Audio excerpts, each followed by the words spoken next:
I'm Francis Dearnley, and this is Ukraine, the latest. Today, as the catastrophe at the Kakhovka Dam continues to dominate global headlines, we also examine news that offensives are continuing across the front lines, and return once again to the issue of Ukrainian children, and how listeners to this podcast have reached out to help them. Bravery takes you through the most unimaginable hardships to finally reward you with victory. This hideous and barbaric venture of Vladimir Putin must end in failure. We need a military strategy for Ukraine to gain a decisive advantage on the battlefield, to win the war. Nobody's going to break us. We're strong. We're Ukrainians. Every weekday afternoon, we sit down with leading journalists from the Telegraph's London newsroom and our teams reporting on the ground to bring you the latest news and analysis on the war in Ukraine. It's Thursday, the 8th of June, 1 year and 104 days since the full-scale invasion began. And today I'm joined by our Associate Editor of Defence, Dominic Nicholls, former Tank and Chemical Weapons Battalion Commander Hamish de Bretton-Gordon, and freelance journalist Gabriel Lushviak. I started by asking Dom for the breaking stories from Ukraine. Sure. Hi, Francis, and hi, everybody. Let's start with the dam. So President Zelensky has been in Kherson today, meeting rescuers and volunteers evacuating trapped residents there. The region's governor, Alexander Prokudin, he said the average level of flooding is 5.61 metres, very specific, 5.61 metres. He says 600 square kilometres of the Kherson region are underwater, of which 32% is the right bank, so that's the Ukrainian bank, and 68% is the left bank, the bank temporarily held by Russia. Mr. Prokudin said, he added that despite the danger and the heavy Russian shelling, there has been a reported uptick in the Russian shelling, including from our colleague Catherine over at the Times today. The evacuation from the flooded area continues, he says. Now, the State Emergency Service of Ukraine said 1,995 people have been evacuated from flooded areas, including 103 children. And Denis Shmyhal, who's Ukraine's prime minister, he called on the Red Cross to step in to save the lives of the tens of thousands of people there, particularly on the left bank, those that have been abandoned by the Russian forces there. Mr. Shmyhal said the Russian occupiers don't even make an effort to help these people. They have left them to perish, said that on Telegram. Now, satellite images and video footage on social media do suggest the Russian-controlled left bank, the east and south bank, has borne the brunt of the damage. Residents in the occupied town of Oleshki, which is about 30 miles down from the dam, they were filmed rowing. Residents there filmed rowing to safety, waving from windows. They were telling relatives nobody had come to rescue them. There's drone footage. We've got it on our website at the moment of a Ukrainian drone that went over the flooded area, was dropping bottles of water to residents there. The Red Cross says the destruction of the dam is going to have a catastrophic effect on clearing landmines, many of which are floating in the floodwaters. I mean, they're generally heavy, these things, but the amount of water, the weight of the water can dislodge them and move them downstream. We've seen this before with the plastic mines. They're very prone to, they float if an area floods. So it's the same sort of thing here, even though they're much heavier, sort of metal anti-tank mines. Now, Eric Tollefson, who's head of the Weapon Contamination Unit of the ICRC, the International Committee of the Red Cross, he said, we knew where the hazards were, as in the landmines. We knew where the hazards were. Now we don't know. All we know is that they are somewhere downstream. This is a major concern because it will affect not just the population, but also all of those that are coming in to help. Now, the ISW, the Institute for the Study of War, US-based think tank, they said that near-infrared imagery from yesterday shows flooding has heavily disrupted the Russian prepared military defensive lines on the left bank, especially around the areas, the towns of Holopristan and Oleshki. Other sources have said that those two places and Kojacha-Laheri and Dnipriani are almost entirely flooded with water, rising to about the height of a one-story building in some areas. Now, the Ukrainian forces have set up a headquarters to kind of run the evacuation operation and the rescue and relief efforts there. They say 29 settlements are partially or fully flooded, 19 in Ukrainian-controlled territory, 10 on Russian-occupied territory. Russian sources have published footage. They said that water has started to recede from Kakhovka. That's the village right up by the dam from which the dam gets its name. They say that the water level there has dropped by 30 centimetres. They claimed that water levels have gone down by 3 to 4 metres in some areas, down from a height of 10 metres after the initial flow. But they say that water levels in Mykolaiv city have gone up by 70 centimetres. Now, on the Zaporizhzhia nuclear power plant, because of course there's great concern about what the water level the impact the water level will have there. So Energoatom, who is the state enterprise operating all 4 of Ukraine's nuclear power plants, they say that the water level in the cooling pond of the Zaporizhzhia nuclear power plant is stable. In a statement, they said, according to the latest information, the water level at the Kakhovka reservoir in the Nikopol area as of 9 o'clock this morning, so June the 8th this morning, they said that the height there is 13 metres depth of water, and in the cooling pond of the Zaporizhzhia nuclear power plant it's 16.6. They added this is quite enough to meet the station's needs. Now, Ihor Sirota, we quoted him yesterday, he's the general director of Ukrohydroenergo, who's the overarching state enterprise looking after the water power there, told Ukrainian television that what he referred to as the dead zone is 12.7 metres, after which there will not be any water intake for either of the cooling ponds at the nuclear power plant. So, one to ask Hamish a little bit later, but 12.7 metres, that's according to Mr. Sirota, and Energoatom is saying that they've got 13 metres and 16.6 in the 2 cooling ponds. Now, onto the counter-offensive. British Defence Intelligence saying heavy fighting has continued along multiple sectors of the front. Obviously, our eyes taken slightly off the ball in the last couple of days about this, partly because the lack of reporting available. But let's have a look at the do we call it the counter-offensive or just the war is continuing? Obviously, now in most areas, Ukraine is on the offensive, as in has the initiative, and they are dictating the pace. So.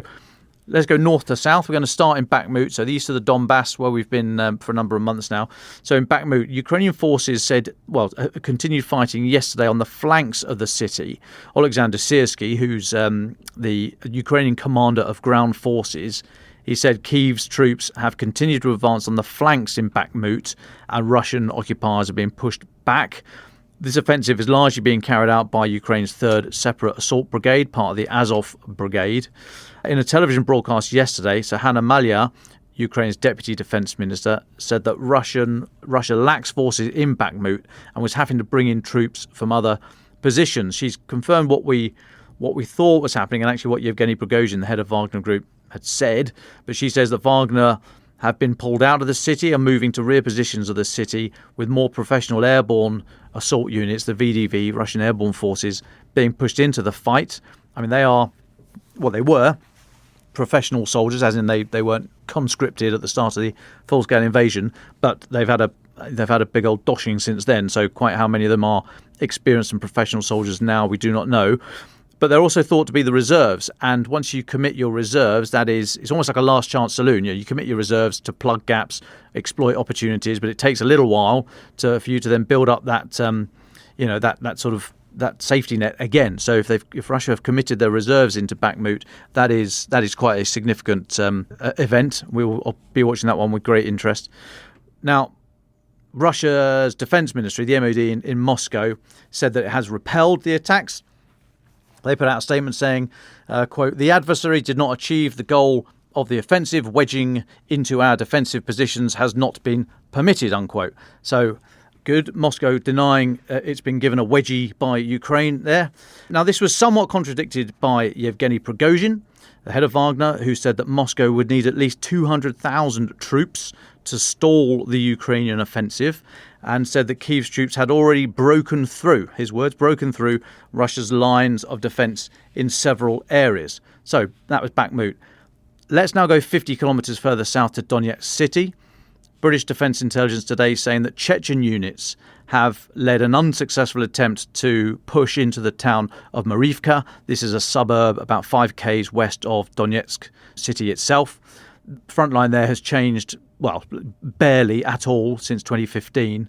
But Chechen units, the first we've seen of them recently, Ramzan Kadyrov's bunch, first we've seen of them, and they've not been successful. Now, let's go 10 k's northwest from there. Overnight Russian shelling has killed 3 people, including a 4-year-old boy. This is in the town of Ukrainsk. That's according to the regional governor, who said that 5 people, including 3 children, were also wounded in that attack.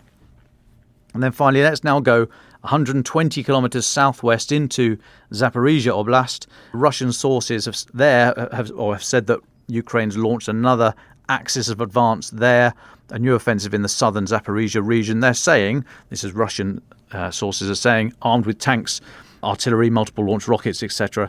Russian mill bloggers are saying that there's a new push from Ukraine towards Tokmak, which is about 50 k's-ish northeast of Melitopol, almost halfway, not quite, to Zaporizhia itself, in the Zaporizhia region there. So, the war carries on. Obviously, we will get information where we can, when we can, and keep updated there. But it does look as if there's a number of pushes across a large part of the centre and southern bits of the line, down almost as far as where the flooding has occurred. But I'll take a pause there.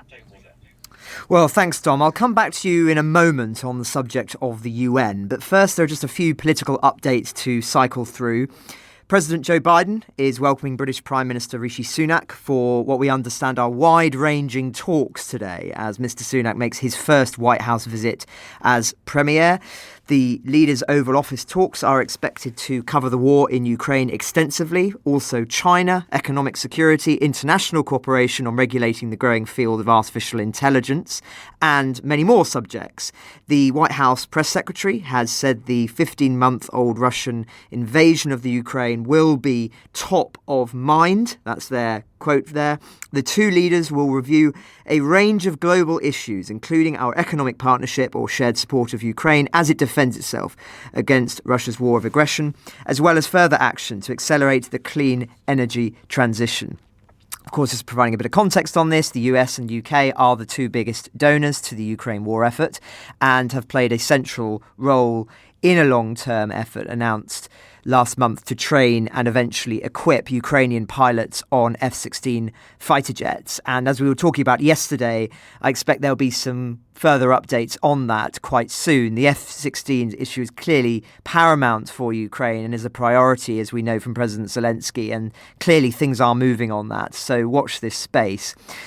There's also been an interesting story from Germany in the last 24 hours. A Ukrainian woman has been fined €900 for vocally condoning the Russian invasion of Ukraine, making her the latest person to fall foul of Germany's strict propaganda laws. So a court in Cologne has found this lady had posed a threat to the public peace by giving a speech at a pro-Russian protest in which she described the invasion of Ukraine as necessary. During the protest last year to commemorate the end of the Second World War, she had told a television channel that Russia was not an aggressor, and the judge found that these two comments were sufficient evidence that she had endorsed and supported the Russian war in a way that was perceptible to others. She describes herself as a peace activist and has insisted after the trial that she was being persecuted for her determination to tell the truth, and her lawyer has said that she's preparing to challenge the ruling all the way up to the country's Supreme Court. Now, to some listeners, this will, of course, sound like a suppression of free speech, but I think some context is important here. Ever since the Second World War, Germany has had far stricter rules than many other European countries around the boundaries of speech, in effect to try and ensure there is no danger of a far-right resurgence. It's most notable, of course, on the issue of Holocaust denial. The German Penal Code publicly prohibits denying the Holocaust and disseminating Nazi propaganda. So quite an interesting story that people are now being prosecuted on that penal code. Now, speaking of court cases, Russia has urged judges at the United Nations highest court to throw out a case brought by Ukraine against Moscow over the 2014 and the arming of rebels in eastern Ukraine before Russia's full-scale invasion in February last year. So the Russian ambassador to the Netherlands, Alexander Shulgin, has told judges at the International Court of Justice, "We appear before you today in order to demonstrate that Ukraine's application must be dismissed because it is without any legal foundation, nor does it have any factual evidence to back it." Lawyers for Ukraine said, as hearings in the case opened, that Russia bankrolled a campaign of intimidation and terror by rebels in eastern Ukraine starting in 2014 and sought to replace Crimea's multi-ethnic community with discriminatory Russian nationalism. Ukraine filed the case in 2017, asking the World Court to order Moscow to pay reparations for attacks and crimes such as the shooting down of MH17 by a Russian missile fired from the territory controlled by Moscow-backed rebels in July 2014, killing all passengers and crew aboard. The Ukrainian government alleges that Russia breached two treaties, the International Convention for the Suppression of the Financing of Terrorism and the International Convention on the Elimination of All Forms of Racial Discrimination. Now, I mention this just because it shows, obviously, the legal wrangling here, and this is an ongoing issue within the UN of these kind of cases coming up.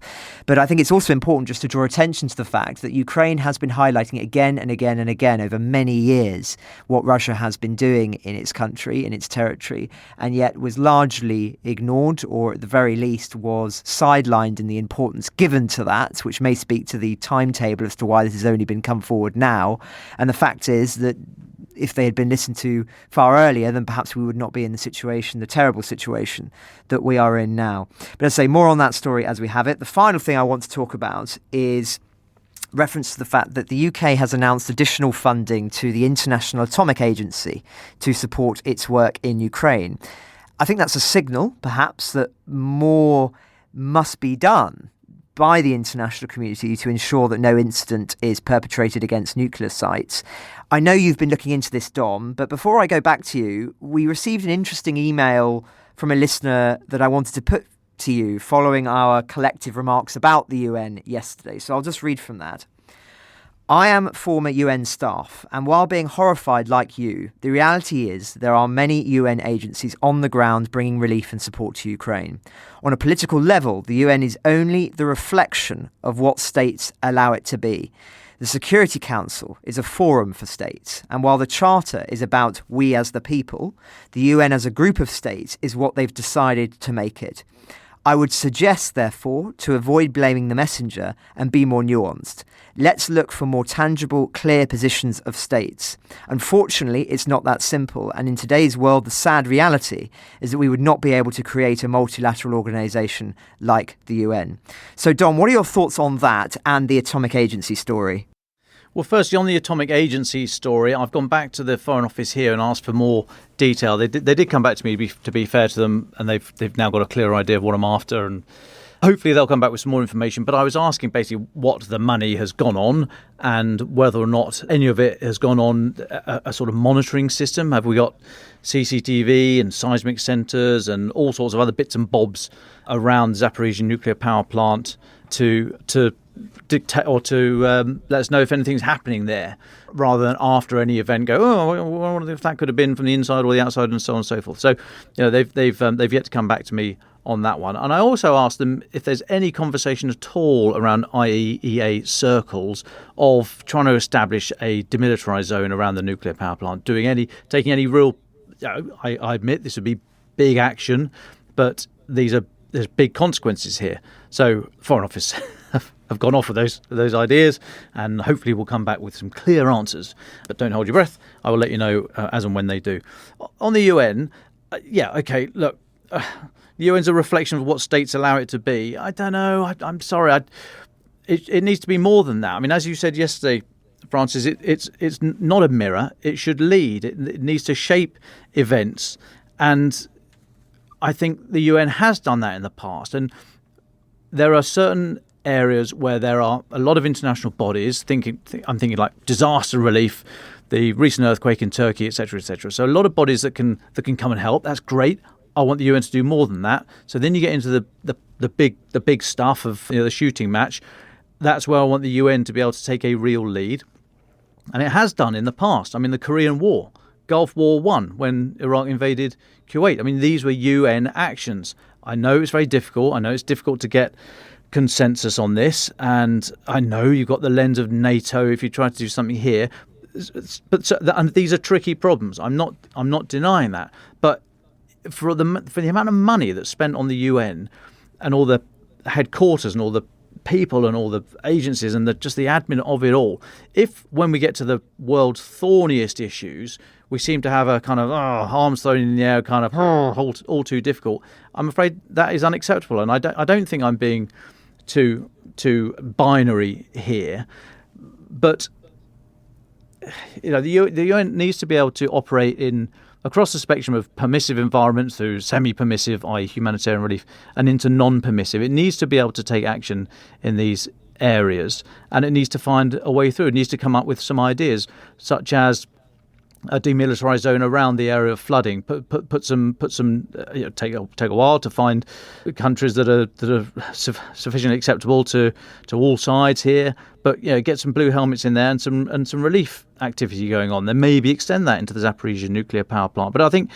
there needs to be open conversations. Okay, I said yesterday we need to have a conversation about should Russia be on the UN Security Council. Okay, maybe that's a bit to go from zero to hero in one step, maybe a bit too much right now. But I think that's out there. We do need to have that chat at some point. But let's start off with some things that the UN can do or can try and sponsor, can go around. I mean, are people cutting about the UN now, asking countries if they'd be willing to put people into harm's way? I accept that in Ukraine to help the relief effort for this dam. Yeah, I don't know if that is happening. I don't know if we'd know necessarily, but I'd like to think it is. This is fairly uncontentious. I would have thought, and I want the UN to work. I want there to be something above the sovereign state, not dictating to sovereign states, but some means of holding to account. But I am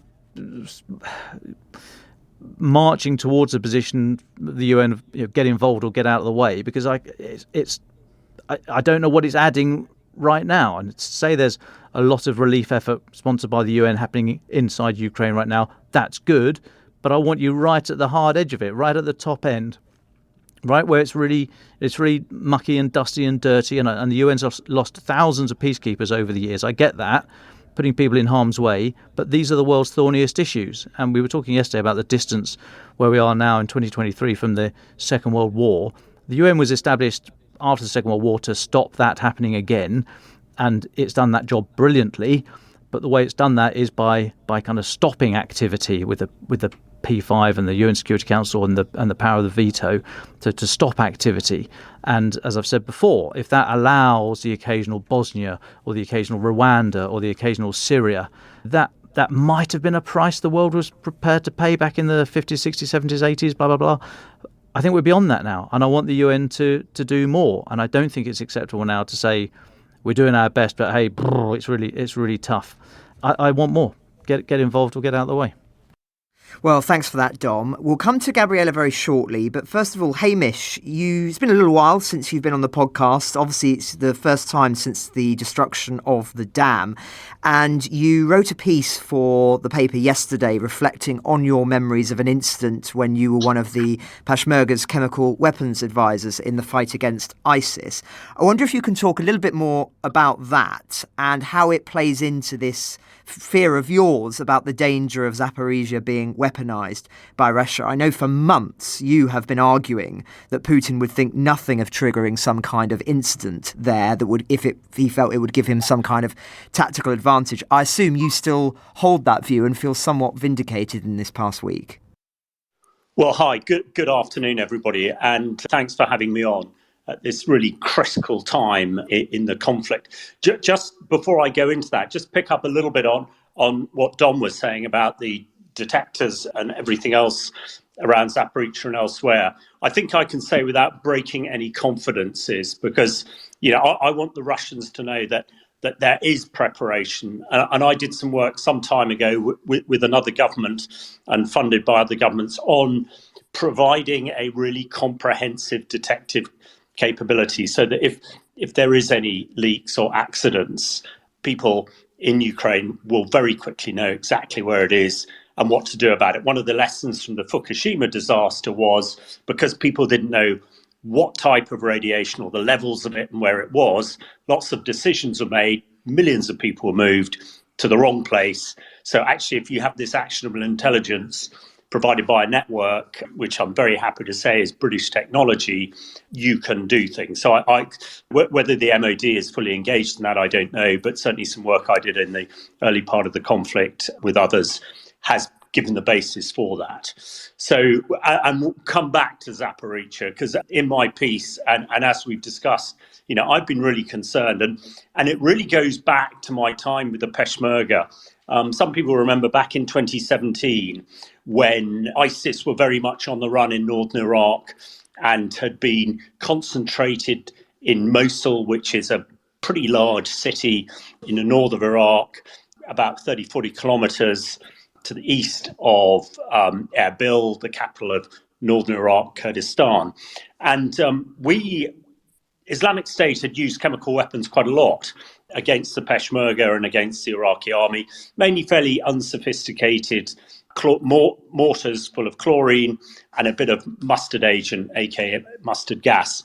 But it had this terrifying effect and really, at times, affected the Iraqi army and the Peshmerga too. But the thing that really stuck out in my mind, which relates to the blowing of the dam and the potential of Zaporizhzhia, was when Islamic State blew up a massive sulfur mine called Al-Mishraq, which is about 30 kilometers due south of Mosul. And what this did was put about 400,000 tons of sulfur dioxide into the air and created, and it moved across the advancing Iraqi army, and it stalled them, because although if you wear a gas mask, you can go through this, you'll be fine. But at the time it was about 45 degrees centigrade. You can only wear these things for a few minutes and that sort of thing. But it also panicked people. You could see this cloud.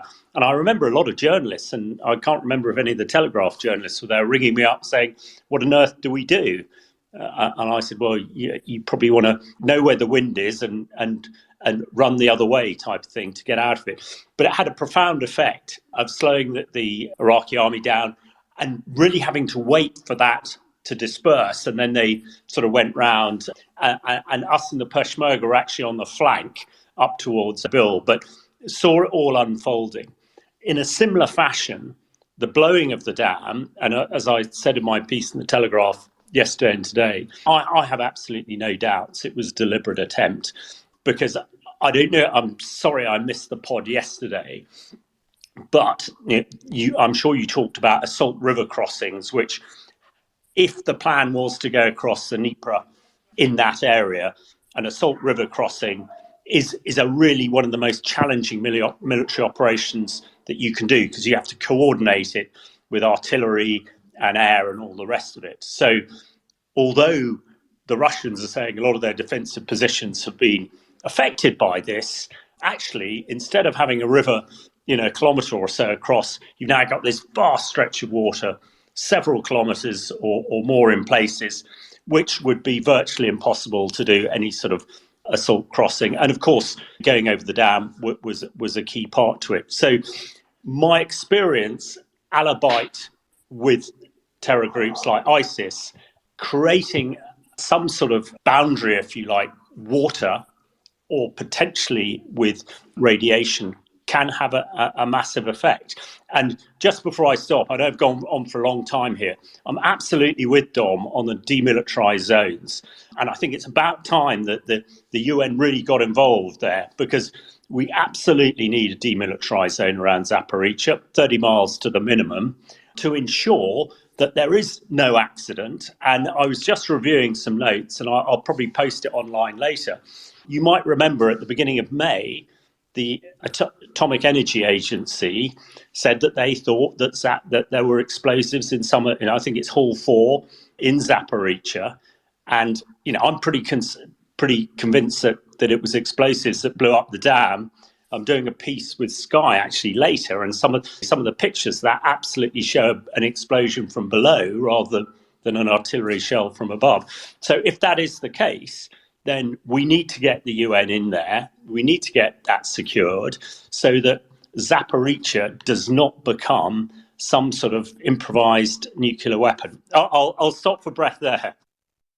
Well, in a sense, Hamish, you've stolen my next question from me, because I was going to ask you that if you were advising the UN and NATO as to what needs to be done around Zaporizhzhia, what would it be? And I'm take from that you believe that there should be a demilitarised zone and that there need to be international observers on the ground. And of course, that was something that, with regard to the dam, as we spoke about yesterday and the day before, President Zelensky was calling for, that you have international observers there that can ensure this is not permitted to happen with there being any doubt about who is responsible. And that's the thing here, is that Russia can plausibly deny that it wasn't them. And you get governments who say, well, we need to look at the evidence, including very prominent Western governments, as a result of that. And if you have international observers there, then there can be no doubt. Now, fortunately, with Zaporizhzhia, we do know that there are agencies there who are monitoring the situation closely, but there is still, as you say, an immense risk. So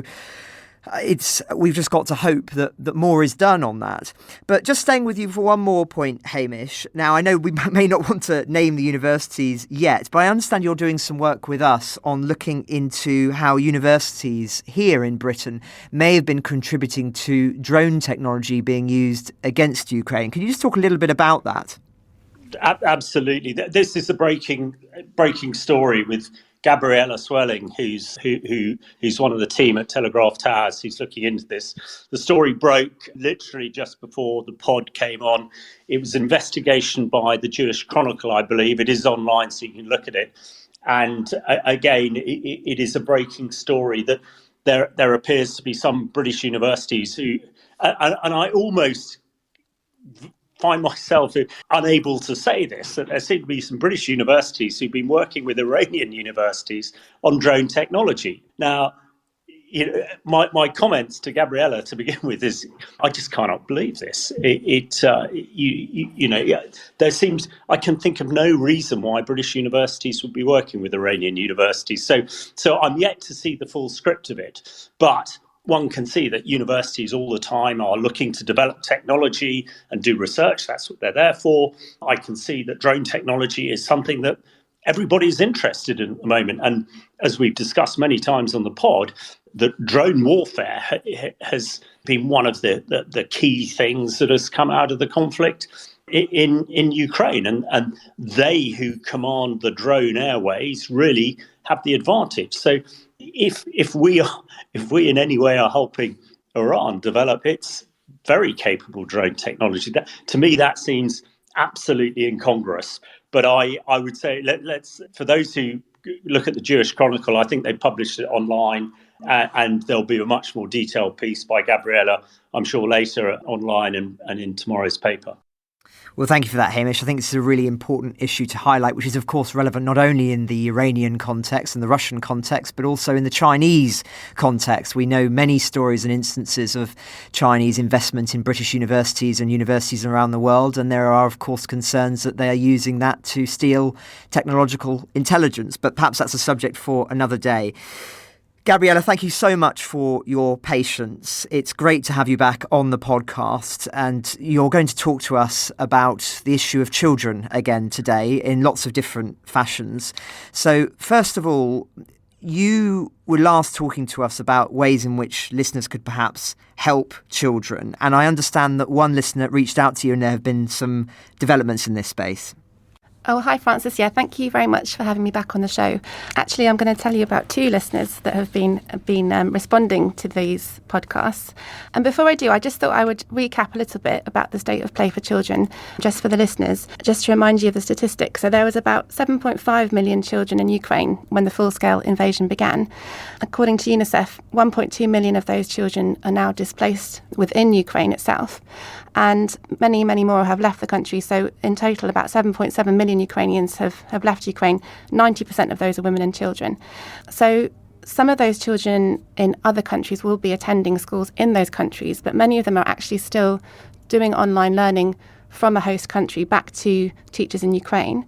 And yes, so when I spoke on this podcast in November, I explained how the Ukrainian government had made this huge, valiant effort to reopen schools. They really wanted to show that the education wasn't going to suffer as a result of the invasion. But the big problem was that every school had to have a bomb shelter. They only managed to open about 51% of schools in September.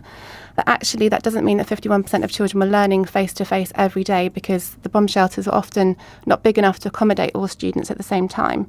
So many students have been learning on a part-time basis, perhaps on a rota of going in the morning, or maybe 1 week in, 1 week out.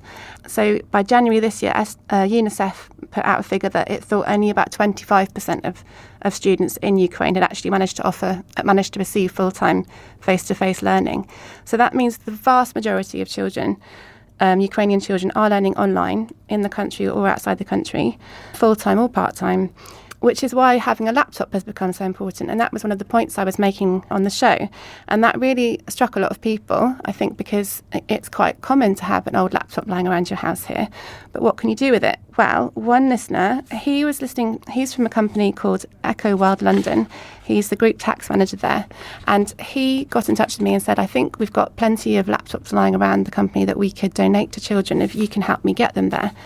So I put him in touch with a contact I have in Lviv at UNICEF, and he said, that's fine, if you can get them to me, I will distribute them among some of the displaced children. The thing about the displaced children is they are unlikely to have laptops, because many of them have fled their homes in a hurry. They're living in temporary accommodation.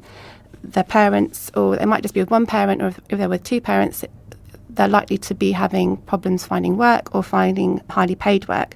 So they just don't have the money to buy technical equipment. So Joshua managed to pull together about 38 laptops. And then he had to find some transport, which was also a bit challenging. But in the end, he did find a very cheap man in a van who drove it all there for only £190. And they arrived in Lviv at the end of May. And Roman sent me a photograph on WhatsApp of himself with all the laptops. So that was really fantastic, and a real kind of labour of love on Joshua's part, because he actually cycled all the laptops from his office back to his home to get that all done. I thought the best thing to explain just how much impact it has on a family to receive a laptop would be to actually speak to one of them. So I asked Roman if he could put me in touch with one of the children who received one. And he put me on to one of his colleagues, who's called Christina Chalmeris, who is a psychologist and also head of a UNICEF mobile team in Chernovograd, which is a city close to Lviv and in the Lviv region.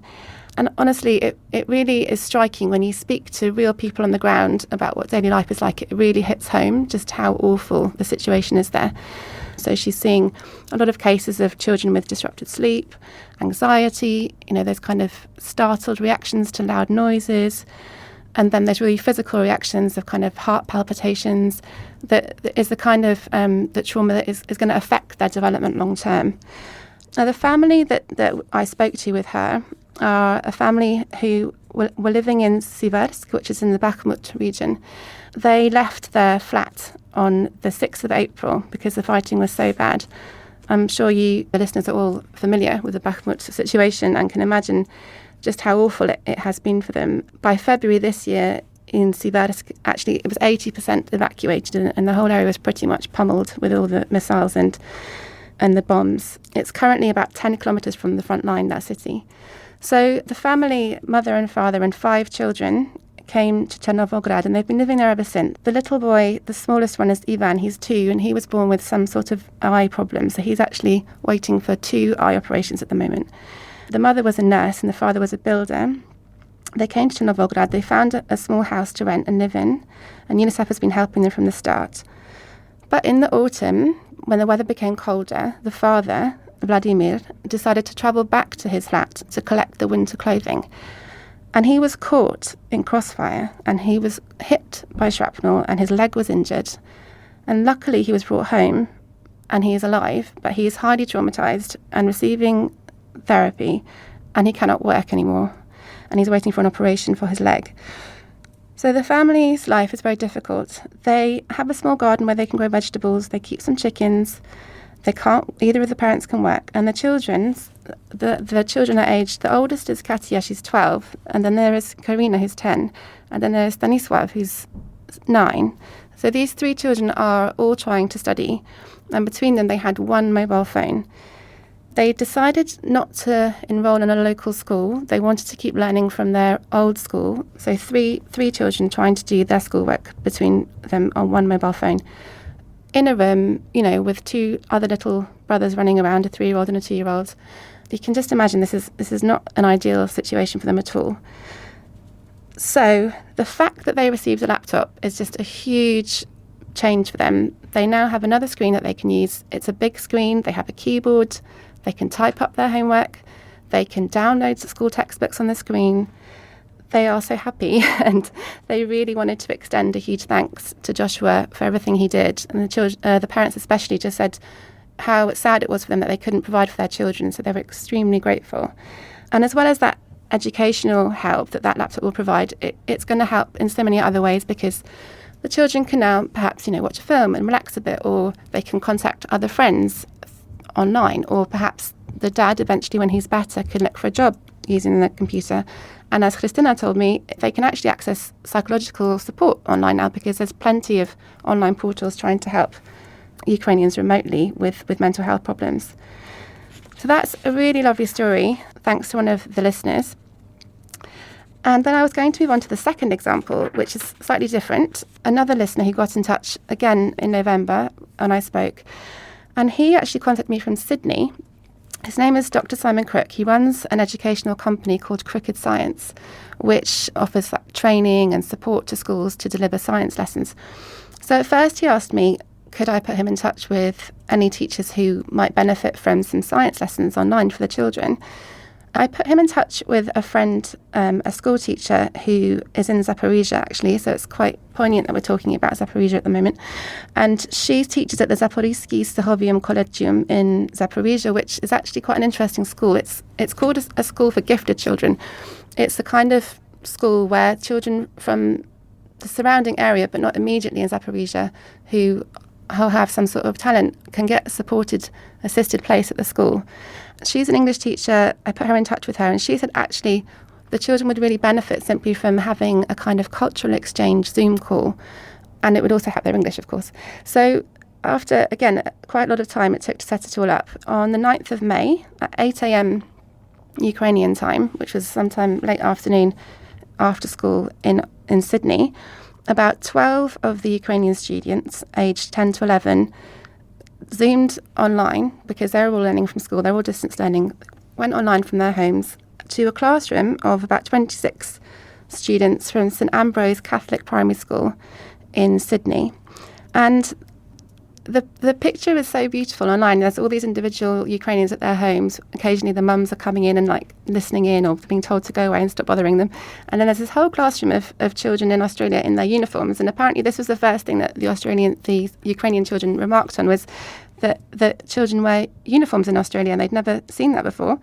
And this just led into a lovely discussion about pets and food and musical instruments and hobbies. I think, so Simon Crook told me that one thing that really sort of tickled the Australians was when the Ukrainians told them that they like to spend time playing out in the forest where there are bears and wolves, and that really surprised them, whereas obviously the Ukrainians were surprised by the koalas and the kangaroos. And then at one point, one of the boys, a young boy called Danya, he offered to play one of his musical instruments. And he played this short piece of Ukrainian folk music very beautifully on a recorder. And it was just a really moving moment. And the children in Australia couldn't believe how talented he was. Let's play that now.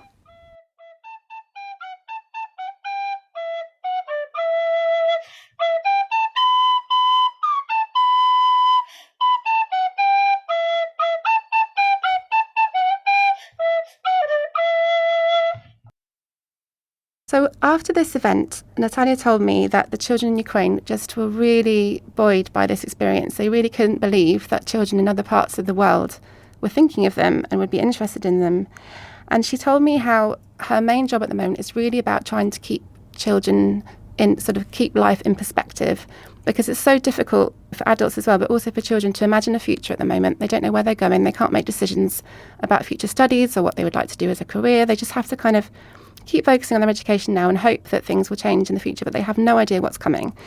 And in Zaporizhia, obviously, there's lots of air raids. There's a constant awareness of the war. It's not like some of the quieter areas in the west of Ukraine. It's very visible. It's only 40 kilometres from the front line. So she said that just having this experience, it might sound small, but it made such a difference to them. And also it was quite interesting. I had a chat with her as well about the fact that in Ukraine now the summer holidays have started. So the 1st of June was Children's Day in Ukraine, and also the beginning of a 3-month summer holiday break. She said that parents are very nervous about this, that parents often want the children to be near them because they're worried about what might happen to them. But she said that, a lot of parents are accepting that they have to sort of start to let go. And then I asked her about herself and how she was coping. And she told me that she tries to keep perspective, but there's always this kind of fear that the phone might ring. And she told me that recently they'd had a call at school about a former student who was 22 years old, who joined the military and has just been killed. Now, this story has actually been reported on BBC Ukraine. His mother has spoken about her son in quite a lot of detail. And it's an absolutely horrendous and tragic story because this 22-year-old actually went to war with his 18-year-old brother. His brother got hit during an attack. The younger brother, the older brother, he's called Maxim, rescued his brother and then looked after him, and they weren't able to receive any support.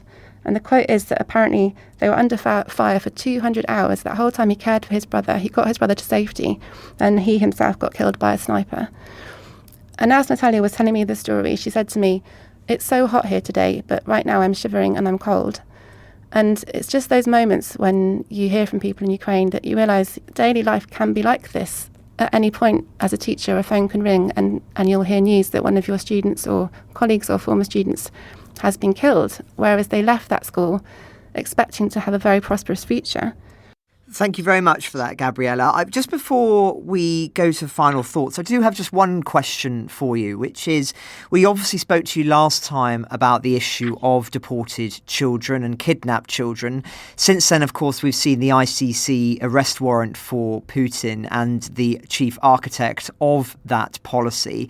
Just wondering if there have been any other major developments since then that we haven't talked about on the podcast that you'd like to draw attention to. Thanks, Francis. Yeah, I think there have been a lot of developments. Obviously, a lot of people are reporting, and we're seeing children being returned, very sort of low numbers, but in dribs and drabs. The Ukraine says so far it has returned 372 children, but that's from a verified number of 19,504 that they say have been deported, although the Russians say the figure is around 744,000. And these returns are really painstaking and mainly being organised by a charity called Save Ukraine, which is headed by Ukraine's former ombudsman for children, Mykola Kuleba. What I find interesting is actually the Russian kind of rhetoric around this now. They're still very adamant that this is not something they're doing. They will always defend themselves and say there is no crime they are committing. They are evacuating children from dangerous areas. They are bringing them to safety, and there's nothing illegal about it. And also they will say that the Ukrainian government has not spoken to them directly and has not given them a list of cases that they should be addressing. But I think there are subtle changes in the way that they're behaving because, for example, Maria Lvova-Baliova, the Commissioner for Children's Rights, who has an arrest warrant on her head, she is often now on her Telegram channel posting videos showing Russians reuniting children with Ukrainian families, and they have their own sort of helpline now and an email address where they say, if you're worried about a child, please contact us and we will help find them for you. So it's almost as if they're trying to show kind of the international audience, or perhaps just Russians in the country, that they are actually the ones that are trying to reunite these families, which I find very unusual because if they wanted to reunite the children, they could simply bring them back home again themselves, but they don't. They still make the parents travel all the way back to Russia to collect the child from whichever institute they might be in, which is often a summer camp. So, for example, families who have discovered their children are in Crimea have had to travel all the way west out of Ukraine, through Poland, into Belarus, back into Russia, and all the way back round again, because they can't cross through the hot fighting zones. So my sort of question is always, why don't you just bring them back yourselves if that's your intention? The other interesting thing that happened was there was a UN Security Council meeting which Lvova Belyova tried to make the argument that some children, Ukrainian children in Europe, are being taken away from families and not being returned. And she actually showed a video of some Ukrainian mothers saying that this was the case. But this Security Council meeting was actually boycotted by some diplomats, including the UK and the US. It wasn't broadcast because they refused to allow the meeting to be broadcast. You can find it. I found it on Telegram. It was posted there by the ambassador, the Russian first deputy permanent representative of Russia to the UN, Ambassador Dmitry Polyansky. So that's an interesting counterclaim, and they have been making that argument that it's not just Russians that are deporting children. Apparently, Western countries are also doing the same thing. Well, thank you, Gabriella, for drawing attention to that. I think it's always very important that we return to that issue when there are updates. And of course, we will continue to do so on Ukraine the Latest. We've run out of time, I'm afraid, and I know that Hamish has already had to leave us. So, Dom, can I go to your final thoughts briefly? Yeah, just very quickly, I'd say that in the last hour, whilst we've been on air, Alex Crawford, our colleague at Sky News, and Matthew Luxmore from the Wall Street Journal have said that the evacuation point, or they're there, and the evacuation point that was visited by President Zelensky earlier today has been hit by Russian shelling. They're now reporting that all evacuations have stopped. And just finally, on the offensive, if this is what it is, I would keep your eyes on the Tokmak area. So the last one I mentioned, down in Zaporizhia region, because that is... If you get through there, Ukraine could eventually push on to the Azov Sea. So that would sever the land bridge. So of all the areas, that I think is the one to watch. Well, thank you very much, Dom. And Gabriella, would you like the very final thoughts for today? Oh, thank you. Yes, I just thought I'd draw your attention to the fact that it was Children's Day on the 1st of June. And the UN then published the latest statistics about children who'd been killed or injured. So it's more than 1,500 children that have been killed or injured now since the beginning of the full-scale invasion. And that is absolutely terrible. And it was made even more graphic and terrible that day by the fact that this 9-year-old girl and her mother were killed in Kyiv when they couldn't get into an air raid shelter because the door was locked. That's really brought, I think, the suffering that children are facing to light. And I think that the Ukrainian government is really now trying to front this and remind people of how much we need to do to try and save children from these terrible futures they're facing. Ukraine the Latest is an original podcast from The Telegraph. To stay on top of all of our Ukraine news, analysis and dispatches from the ground, subscribe to The Telegraph.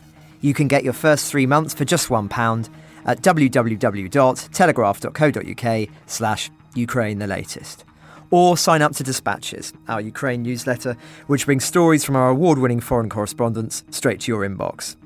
We also have a Ukraine live blog on our website, where you can follow updates as they come in throughout the day, including insights from regular contributors to this podcast. You can listen to this conversation live at 1 p.m. London time each weekday on Twitter Spaces. Just follow The Telegraph on Twitter so that you don't miss it. To our listeners on YouTube, please note that due to issues beyond our control, there is sometimes a delay between broadcast and upload. So if you want to hear Ukraine the Latest as soon as it is released, do refer to podcast apps. If you enjoyed this podcast, please consider following Ukraine the Latest on your preferred podcast app, and if you have a moment, leave a review, as it helps others find the show. You can also get in touch directly to ask questions or give comments by emailing ukrainepod@telegraph.co.uk. We do read every message.